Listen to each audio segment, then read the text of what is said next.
In our last podcast, we talked a lot about Tennessee legislative stuff, a whole bunch of stuff that's been going on, and we have been extremely busy with that for the last several days. It's very tiring and exhausting, and so we're not going to talk about that in this podcast. We're going to talk about federal legislation.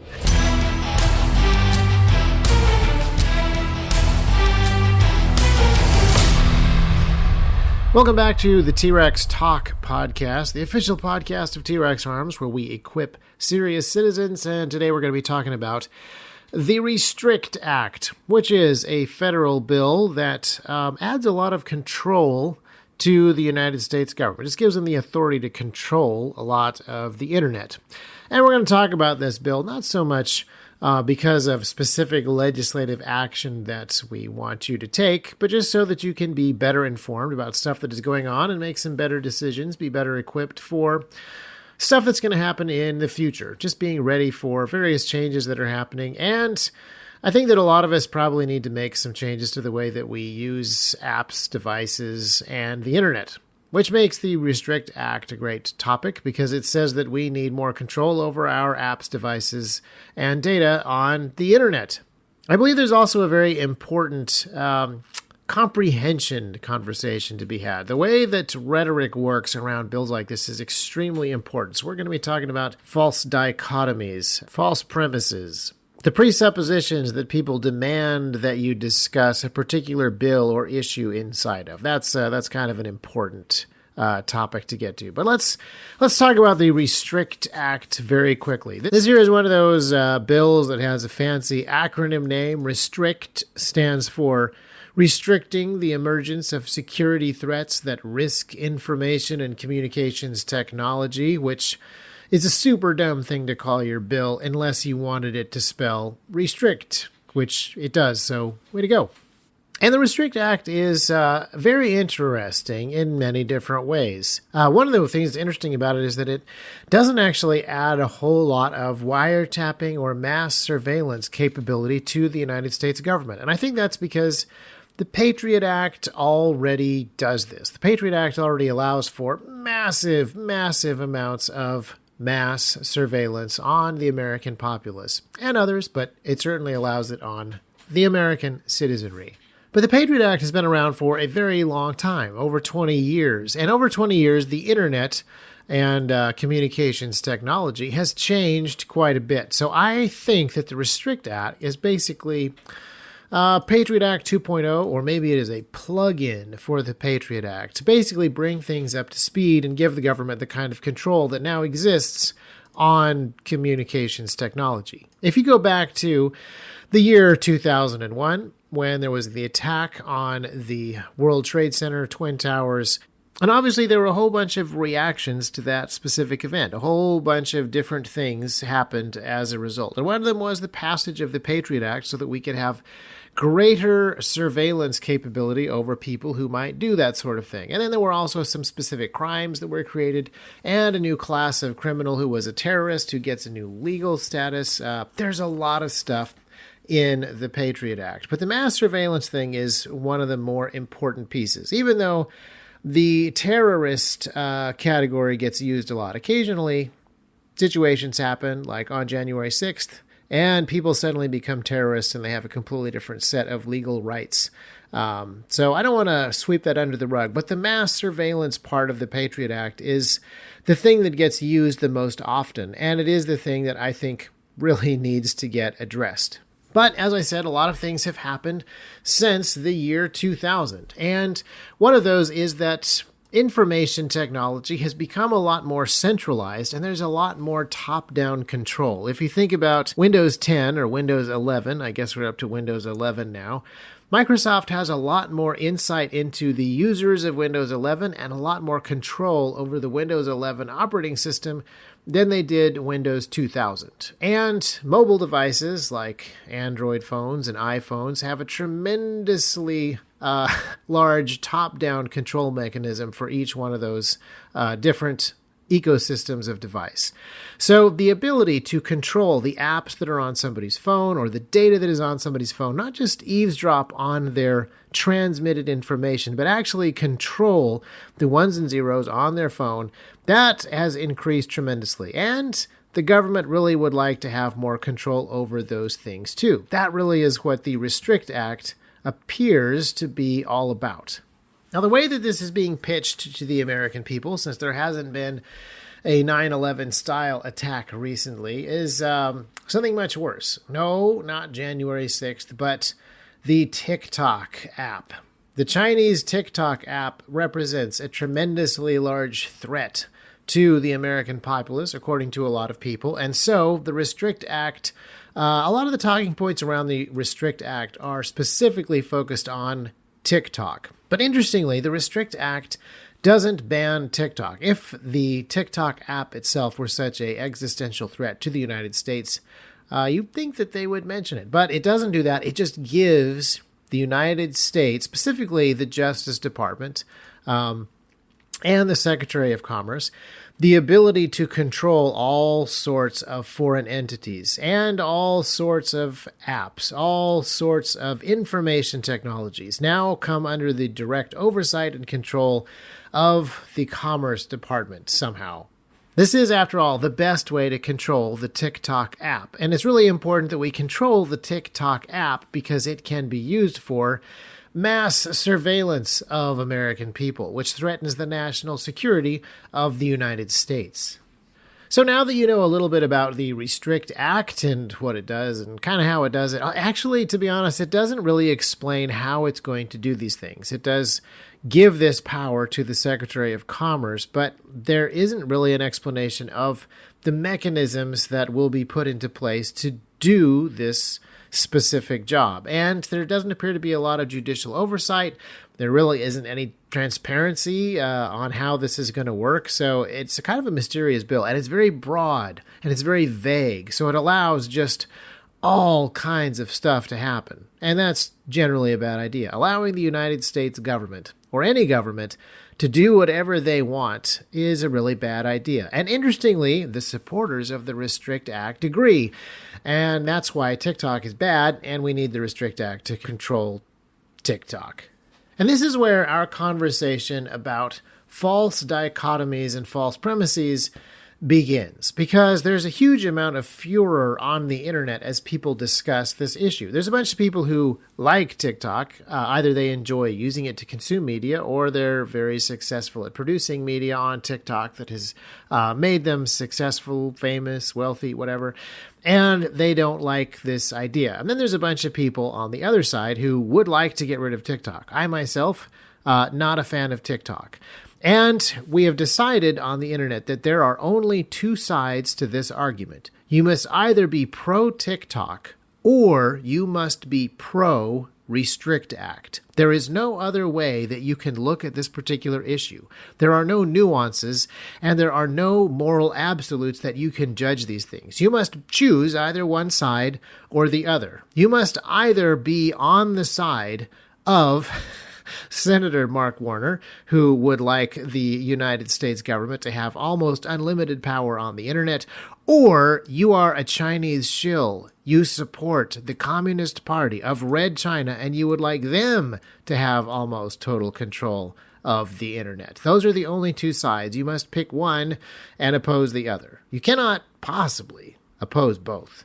And you probably see the problem with this particular line of arguing. It would be very easy for you to say that for the same reasons we don't want the Chinese government spying on American citizens and having a lot of control over the information gathered by their phones, we also don't want the United States government to have a whole lot of control and insight into the activities of American citizens and control over all the data that they have on their phones. If it is, in fact, dangerous for the Chinese government to have this level of control, it could also be dangerous for the American government to have that exact same, or perhaps more, control.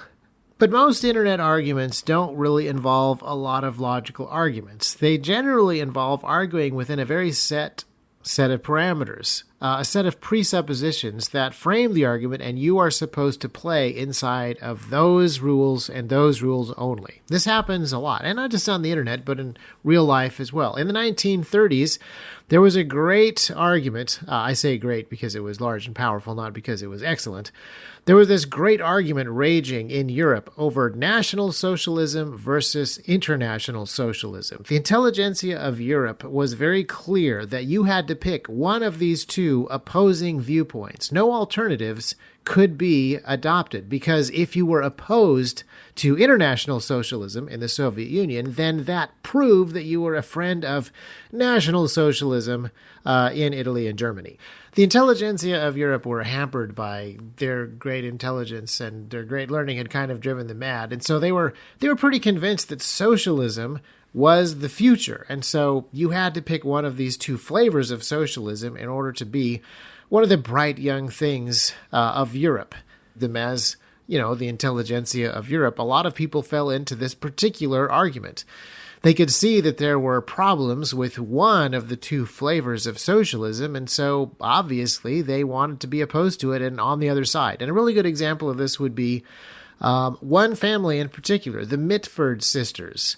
They were, I don't even know exactly how to describe them. I'm not sure that we have anything comparable to them today. We have Kardashians, and I guess that the Kardashians are kind of similar in that they're a very public, glamorous family that the audience really adores. But the Mitford sisters were extremely intelligent writers, and they were very sharp and clever, and people assumed that they had a lot of wisdom. They grew up in this very aristocratic set of highly admired people, and they split right down the middle as a family. Nazism on one side and Soviet socialism on the other side. They swallowed socialism hook, line, and sinker, and then they argued over the two sides of that coin. And I would point out that this family was not merely dabbling in these ideas, like they were fairly heavily involved in these particular political movements. In fact, one of the sisters who was more closely associated with fascism actually is rumored to have had an affair with Adolf Hitler. I don't think that's actually true, but she certainly did try to commit suicide with a pistol that Adolf Hitler personally gave her. And so they were pretty close to the thought leaders on each of these two camps. And today, 80 or 90 years later, people are still using this false dichotomy between communists and fascists as a talking point, a political talking point that forces people either further to the right or to the left by claiming that international socialism and national socialism, two flavors of the same totalitarianism, authoritarianism, top-down control system, are opposite ends of the political spectrum, and that you must fully adopt one side in order to completely repudiate the other. And the conversation about the Restrict Act is exactly the same. Totalitarianism is apparently a given. You must choose this day which totalitarianism you will serve. Either the totalitarianism of the U.S. Commerce Department under the, supervision of the Justice Department, or you must pick the authoritarianism of the Communist Party of Red China. There is no middle ground. There are no other options. You must choose one flavor of totalitarianism today. And while I'm sure that there are people out there who are making this false premise very carefully and very deliberately because this is how they want the argument to be framed, there's also a lot of people who I think are making this false premise argument because they have completely swallowed the false premise. They believe that totalitarianism is the only way forwards, that it is inevitable. And so, you just need to pick a flavor. But it's far better to oppose this false premise than to really completely engage with it. If the premise is indeed false, then you got to point that out. And the tricky part is figuring out who exactly you are dealing with. For the people who are using it manipulatively on purpose, and they know that it's a false premise, you can do so very bluntly and very harshly. But when you're interacting with people who have, taken the bait and see no other alternative, and genuinely believe that this is the only argument that we could possibly have and no other data exists, you need to do so more gently and winsomely. And that can be really difficult. It's usually more difficult to determine which of the two you're actually speaking with.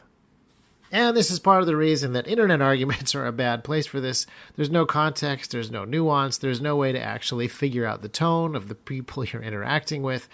It's much better to do this in person, face to face, and with not too many people at a time. That's part of the reason that a lot of the conversations that happened down at the Nashville Capitol recently about gun control were not super fruitful. There were large mobs of people shouting and screaming and waving signs and generally stating a false premise. The premise, I'm sure you've heard it before, goes like this. If you care about children in schools, then you will ban guns. If you believe that guns are a superior way to protect children in schools, then you actually hate children. You either want to protect guns or you want to protect children. There is no option where you protect children with guns. In fact, the main thing that the protesters were shouting about in Nashville, they were demanding gun control, yes, but they were actually protesting the passage of a bill that would have put more armed security in schools where children are threatened. This is why it's really important to have these sort of conversations before the mob forms. It's really, really hard to reason with the mob. So let's get back to the Restrict Act. If we cannot swallow this premise that we're going to have totalitarianism no matter what, and we just pick whether we have the version that speaks Mandarin or the version that speaks inside the Beltway DC English, where do we actually start? And unfortunately, one good place to start is by admitting that the Restrict Act is kind of right. We actually do need more control over our devices and our apps and our data. There is a huge amount of mass surveillance going on. There are a lot of bad actors that want to do nefarious things by controlling information. This is a very true statement. The problem is that the government, well, this is not their job. Defense of your digital data, just like the defense of your personal life, is more your responsibility than the United States government's. And we, the people in the United States, have really handed off a huge amount of that authority and control to, so far not the government, but large providers of various services like Google and Facebook and Apple and AT&T and Verizon and so forth. We have really depended on these folks to defend us from bad actors and to take care of our data for us.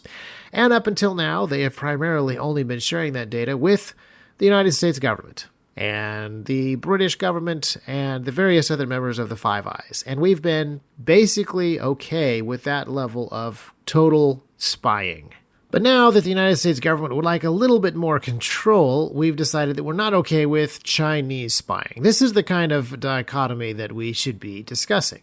And we should really be talking about how to fix that overall problem. And we should point out some various other things. Like, for example, if the American government is actually concerned about all of our data being stolen by the Chinese, then the best thing that they could possibly do is stop collecting it themselves. I think the biggest data breach that we have had so far, that we know that the Chinese government was involved in, was when a huge amount of the Office of Personnel Management's data got stolen. The Office of Personnel Management is a very large government department that stores all of the data related to employees of the United States government, which includes not only bureaucrats, but also members of the armed forces and spies. If you remember in the Mission Impossible movies, maybe it's only the first one, I think that Tom Cruise is always trying to protect the names of the American spies. Well, the Office of Personnel Management has not only the names of the spies, but the names of their families, because their families have to be interviewed when they get security clearances, and all of those interviews and all of the surrounding context information, just a huge amount of data related to our spies and our special forces guys and our military leaders and basically everybody that has a security clearance, whether it's top secret or lower.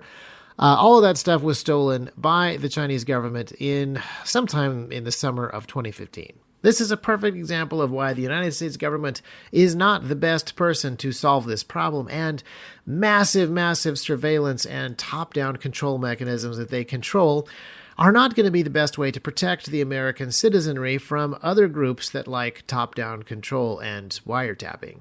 There's a huge number of pragmatic arguments that we could make about the need for decentralized privacy controls, where we have a better idea of what's happening on our own phones and storing our own data, than putting it all in the cloud. But there's also a principled argument, and that's where I would like to end things. We actually do have a standard here in the United States by which our government is supposed to be limited or restricted, if you will. And that is the Constitution and the Bill of Rights. And when you look at the Restrict Act, you can see that it actually does a whole bunch of different things that the Bill of Rights prohibits. Now, because it is so broad and because it is so vague, we have to do a little bit of guessing as to how it's actually going to be implemented. And there's been a lot of furor on the internet as well. For example, one of the things that the Restrict Act says is, it introduces a whole bunch of new crimes. You can be guilty of some new crimes that are created just like the ones that were created in the Patriot Act. And there are some punishments for these crimes. If you try to circumvent the various controls of the Restrict Act, you can be punished by a variety of punishments, including large fines and prison time of up to 20 years. And a bunch of people have looked at this and said, well, hey, if you use a VPN when you're in a different geographic area, this potentially gets you 20 years in prison. And then a bunch of people on the internet said, no, absolutely not. That's preposterous. In fact, there was so much argumentation about this that Mark Warner's office or spokespeople from his office actually commented on this, but they did not say that this wasn't true. They merely said that these penalties were not intended to affect regular American citizens and that it wouldn't be misused in this way, which is probably the loudest confirmation that this could be misused to focus on and target American civilians that I have ever heard. But let's go back to the Bill of Rights for a moment, because there's been a lot of conversation over the last few years about the First Amendment. The First Amendment is your right to free speech. And in the last several years, we have seen a lot of censorship of that free speech on private platforms, which is, I agree, not directly subject to the Bill of Rights. If you have a private business, you can control speech on the platforms of that private business because the Bill of Rights is meant to restrict the government and not individuals. The problem is that a lot of the censorship of that speech on those private platforms was at the behest of the government or intelligence agencies or individual government agents. And as more of the Twitter files are released by Elon Musk, you see more and more examples of this. So those government agents are violating the First Amendment, even though Twitter isn't necessarily bound by it. But with the Restrict Act, they would actually take direct control over some of these platforms and some of the applications installed by these platforms. There would be no more asking. There would just be direct, actual control. And since one of the things that the Restrict Act is supposed to combat is people, quote, undermining the democratic process, they would definitely be handling misinformation using censorship. Another thing that we have seen talked about quite a bit in the last few years is an attack on encryption. The technology of encryption is something that is under direct assault from a few different people because strong crypto makes it really hard for government surveillance to work. And that's why a lot of government officials have requested that we actually ban strong encryption and that every encryption product that is on the market have a back door that they can get into, kind of like the locks that the TSA demands that you put on your luggage. Locks that only they can open. But, the TSA keys were leaked very quickly, and so it is real easy to get TSA keys. And then you can open all the TSA-approved locks, which means that you can open basically all the locks on all the luggage. Back doors don't stay secret for long enough for them to be nearly as effective as people think, or maybe too effective, depending on your perspective. And so there's been a lot of conversation in the past about strong crypto being military grade, being weapons of war. And the Second Amendment says I'm allowed to have those things. So we don't want the Restrict Act to take away our encryption options. The Third Amendment is something we don't talk about very much because it refers to the quartering of troops in homes, which is something that the British Crown did in the colonies. They put redcoats in people's homes, and that was a major problem. And so it's important enough to be Amendment number 3. But we don't really talk about that as much anymore because the government doesn't station troops in people's homes. But if you have Alexa in your house, and the government controls Alexa, it comes pretty close to a Third Amendment violation, in my opinion. Now, the Fourth Amendment is really the important one. The Fourth Amendment is the right of the people to be secure in their persons, houses, papers, and effects against unreasonable searches and seizures. And I feel like this Fourth Amendment is one of the most trodden on of all of the others. I believe that the Patriot Act allows for a lot of unreasonable searches. Mass surveillance is an unreasonable search, but the Control Act would actually allow for seizures. When your data is actually being surveilled and intercepted, you still actually have it. Other people steal it. It is no longer secure, but you still actually have those things. The seizures come along when you have the Restrict Act, and the government is actually given control over certain online platforms and app stores. They can remotely remove data from your phone. They can remotely remove applications that they have decided are too dangerous because a foreign government is using them for, some kind of mass surveillance. How dare they? Or because the encryption is too good, like Signal, or because it has an impact on the country's critical infrastructure and digital economy because it's mining crypto, or because it's interfering in federal elections because it's a platform that maybe allows the sharing of Trump memes, or it undermines the democratic process of other policy or regulatory decisions, like another place that has dank memes. I've seen a lot of people complaining about Discord, actually. There was a young man in the Air Force who had been sharing a few top secret documents with a few people on a Discord server, and he was arrested because it would have been much better, I guess, if he had, put him in his garage next to his Corvette, because I hear that's okay. But a lot of the criticism that I've read online is not just toward him directly, the leaker, but towards the platform itself. Discord is a platform where people share dark memes. This is a place where conversations happen between people with unacceptable political beliefs, and sometimes data is leaked on it. Now the entire platform is actually suspect. Even though I would point out in the past that Discord has actually done its fair share of banning people for things that they don't like at the behest of the government on, January 7th, for example. And then we come to the Fifth Amendment. The Fifth Amendment is a little bit complicated. It has to do with legal due process, but one of the points there is that people shall not be compelled to be witnesses against themselves in criminal cases. And if you have a bill like the Restrict Act that creates new crimes that you can only commit by being opposed to the Restrict Act, and you can only be convicted of by data that you yourself create that is accessed by people with the power of the Restrict Act, I think that is kind of encroaching on that Fifth Amendment there. You are compiling the data that will be used against you. You kind of have no choice but to be a witness against yourself in some of these potential upcoming criminal cases. It also says that you shall not have your private property taken for public use without just compensation. And a lot of us are having our private personal phones being used for public data gathering already. The Restrict Act is just going to push that into high gear. So again, I feel like we're breaking the Fifth Amendment with this thing. And I believe that if you were a lawyer and you looked at it carefully, you could probably find ways where the Restrict Act breaks almost all the amendments in the Bill of Rights. Any act that pitches a perfect no-hitter like that is probably something that should not be put into law. It's probably not something that we, the people, would like to see our elected officials handing over to our bureaucrats. This is not a tool that is going to help us as a nation be more secure against the Chinese government. This is not a tool that extends the liberty and freedom of the American people. And the good news is, I think a lot of folks actually know that. There are people on the right and on the left who see that this thing is a pretty overpowered bill that is extremely, as I said before, broad and extremely vague, and it has a huge amount of power attached that a lot of people don't want on several different fronts for several different reasons. So I have no idea what actually is going to happen with this bill. I have no clue what the odds are of it passing.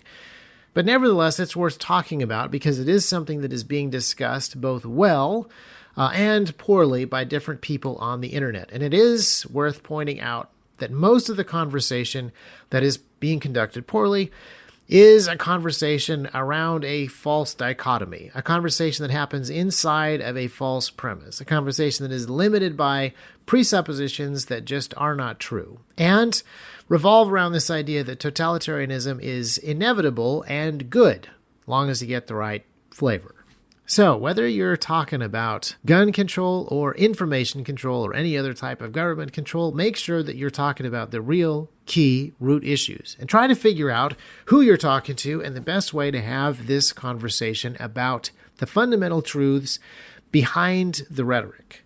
Remember that ideas have consequences, and it's the standards that we hold ourselves to that matter.